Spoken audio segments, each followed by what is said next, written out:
চাঁদপুরের মতলব উত্তর পাচানি গ্রামের খুদে প্রতিভা। সোহানের বয়স মাত্র 5.5 বছর।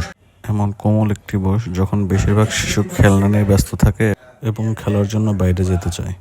তখন সোহান এক হাতে ধরে রেখেছে ফুটবলের স্বপ্ন আর অন্য হাতে ছুঁয়ে ফেলেছে গ্রাম তথা ফুটবল সারা বাংলাদেশের মানুষের ভালোবাসা।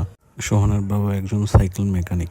বাবার হাত ধরেই সোহানের ফুটবলের প্রতি ভালোবাসা এবং ফুটবলের এই জাদুতে সোহান পরিণত হচ্ছে।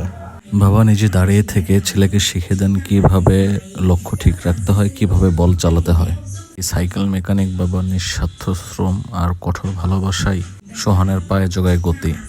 গ্রামের প্রত্যেকটা মানুষই জানে এই সোহানের পিছনে আছে তার বাবার নিঃস্বার্থ ভালোবাসা, নিঃস্বার্থ শ্রম।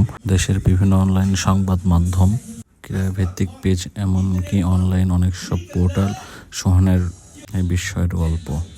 সাংবাদিকেরা আসে তার গ্রামে এবং তুলে আনে সোহানের সেই অসাধারণ মাঠের গল্প, যেখানে এক সাইকেল মেকানিক বাবা তার ক্ষুদে শিশুকে ফুটবল শেখাচ্ছেন ভালোবাসা দিয়ে আর স্বপ্ন দিয়ে।